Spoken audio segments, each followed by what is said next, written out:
Hello everyone, Shri IAS academy में आपका स्वागत है। जैसा कि आप जानते हैं कि श्री आईएएस एकेडमी ने कई सारी बुक सीरीज को लॉन्च किया है और उस बुक सीरीज के अंतर्गत हमने इंडियन पॉलिटी की एम लक्ष्मीकांत की शुरुआत की है। इंडियन पॉलिटी की एम लक्ष्मीकांत का पार्ट 1 ऑलरेडी आ चुका है, ये हमारा पार्ट 2 है। इसके अंतर्गत हम ये देखेंगे चार्टर एक्ट 1813 से लेके 1853 के बीच क्या प्रोविजंस कंपनी के अंतर्गत किए गए। ठीक है, तो चलिए शुरू करते हैं। हमने ऑलरेडी 1793 तक की स्टोरी को कंप्लीट कर लिया था अपने पहले पार्ट के अंतर्गत। आज हम 1813 से लेकर 1853 तक की कहानी को देखेंगे।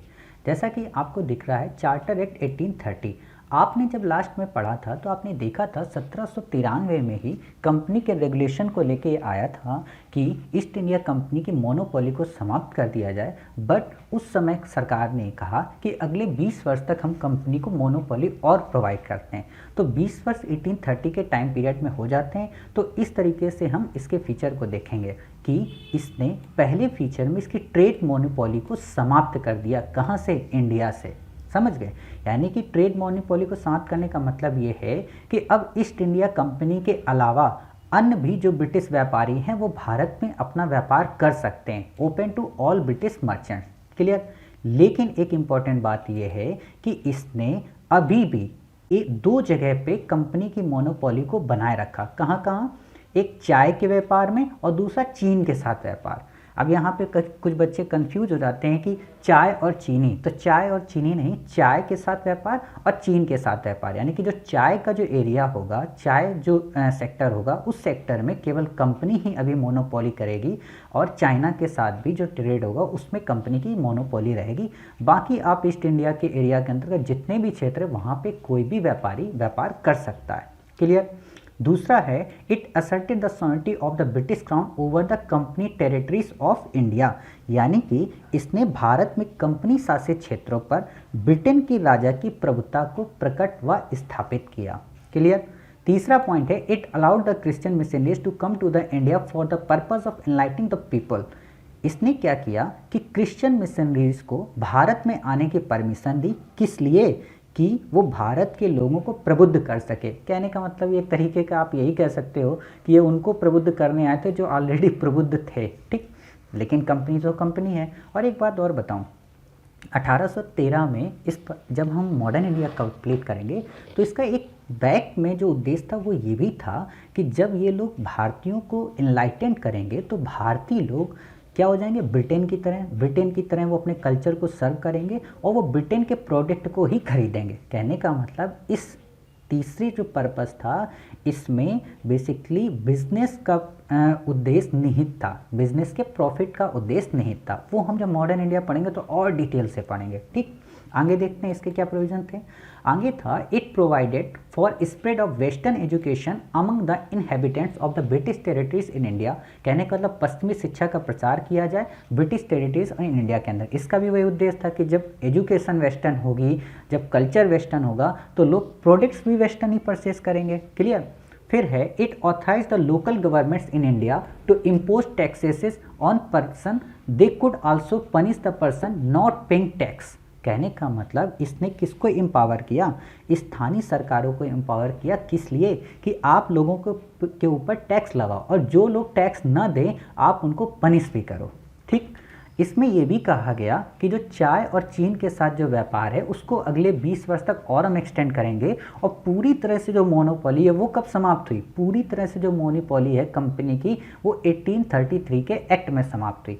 1833 एक्ट के बारे में थोड़ी और नॉर्मल सी जानकारी ये आप जान लें कि ये वो टाइम पीरियड है जब ब्रिटेन की सत्ता यहाँ पे यूटिलिटेरियन अप्रोच को इम्पोज करती है या यूटिलिटेरियन अप्रोच को स्प्रेड करती है, उपयोगितावाद के सिद्धांत को। और आपको ये भी पता हो कि वही टाइम पीरियड है जब भारत में सामाजिक सुधार आंदोलन की शुरुआत हो चुकी होती है। कहने का मतलब कि ये काफ़ी अच्छा दौर चल रहा था, इसलिए कंपनी ने सोचा कि हम शांतिपूर्वक इस एक्ट के माध्यम से भारत में शासन को चेंज करें। ठीक, साथ ही ये फाइनल स्टेप था सेंट्रलाइजेशन का ब्रिटिश इन इंडिया में।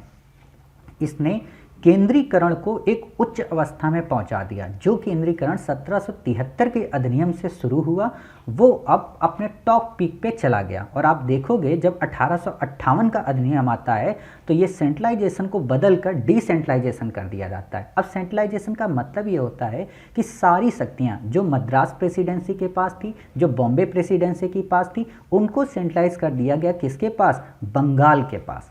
क्लियर? अभी तक इसके जो फीचर हैं वो देखते हैं। आप देखेंगे कि इसका जो फीचर है वो गवर्नर जनरल ऑफ बंगाल को अब गवर्नर जनरल ऑफ इंडिया कहा जाने लगा। यानी कि काफ़ी बड़ी पावर दे दी गई कि जो गवर्नर जनरल ऑफ बंगाल है वो गवर्नर जनरल ऑफ इंडिया हो गया। और पहले गवर्नर जनरल ऑफ इंडिया कौन से थे? Lord William Bentinck. इतनी बातें आपको क्लियर हुई। आपको पता है कि पहले बंगाल के गवर्नर जनरल कौन थे? वो थे लॉर्ड हेस्टिंग्स। ठीक। और पहले भारत के governor general Lord William Bentinck. इतनी बातें आपको क्लियर हो गई होंगी, उम्मीद है। फिर आप देखिए इसने क्या किया कि जो गवर्नर जनरल बनाया ना उसके अंतर्गत सभी नागरिक व मिलिट्री पावर्स भी इंक्लूड कर दी। क्लियर?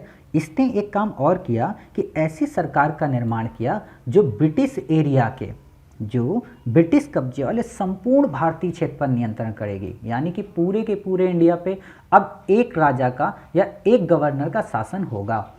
फिर it deprive the governor of Bombay Madras of their legislative power. Simple सी बात है, जब किसी को आप एक को पावर दे दोगे तो किसी की तो पावर आप छीनोगे ना।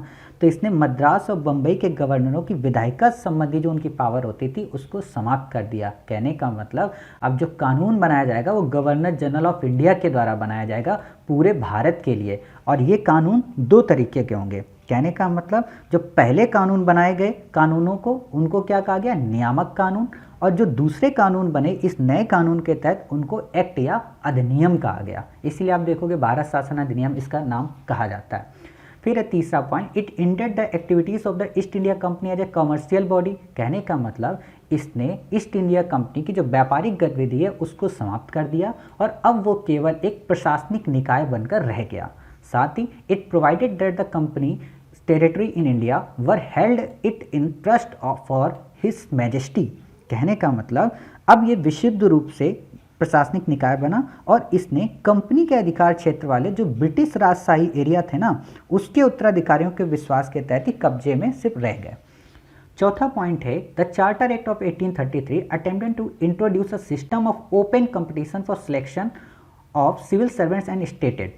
इसने खुली प्रतियोगिता के चयन की बात की और ये भी कहा कि किसी के साथ ना तो प्लेस ना तो ऑफिस और एम्प्लॉयमेंट, किसी के साथ किसी भी तरह का भेदभाव नहीं होगा। बट आपको पता होना चाहिए कि इस प्रपोजल को लास्ट में कोर्ट ऑफ डायरेक्टर्स ने मना कर दिया। उसने इस प्रपोजल को इम्प्लीमेंट ही नहीं किया। समझ गए? और इसको इम्प्लीमेंट कब किया जाता है? 1853 के एक्ट में। हमने ये अपने 4 प्रोविज़न इसमें पढ़े।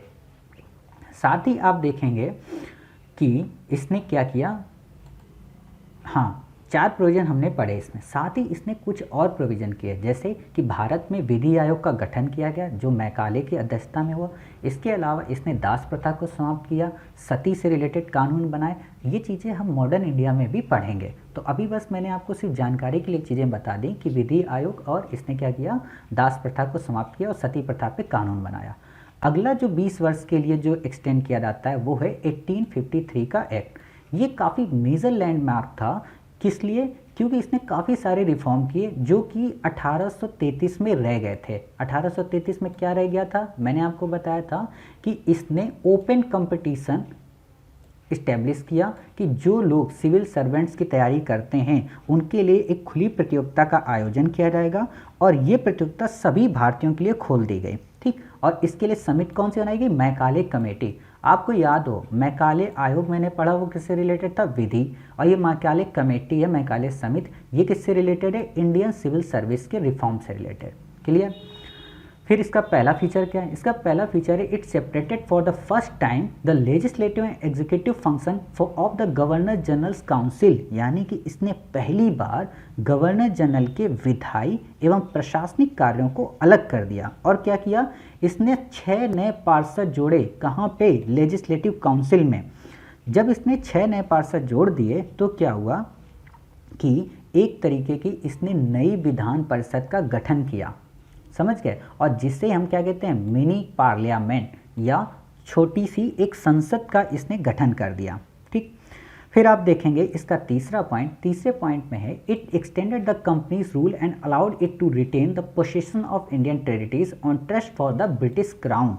यानी कि इसने कंपनी के शासन को विस्तारित किया और भारतीय जो क्षेत्र थे उसे इंग्लैंड के राजशाही के विश्वास के तहत कब्जे में रखने के लिए अधिकार दिया। लेकिन जो एक इम्पॉर्टेंट बात है, but did not specify any particular period, इसने ये नहीं डिफाइन किया कि क्या आगे 20 वर्ष तक कंपनी और राज करेगी या 10 वर्ष तक और राज करेगी, जो कि पहले के चार्टर एक्ट में आप देखते हो 1793 से 1813 20 वर्ष, 1813 से 1833 20 वर्ष, 1833 से 1853 20 वर्ष, बट 1853 के एक्ट में इस चीज़ को डिफाइन नहीं किया गया। Clear. Company rules could be terminated at any time, यानी कि किसी भी समय कंपनी के शासन को भारत से समाप्त किया जा सकता है। और आप देखते हो 1857 का विद्रोह इस चीज़ का एक जीता जागता एग्जाम्पल है।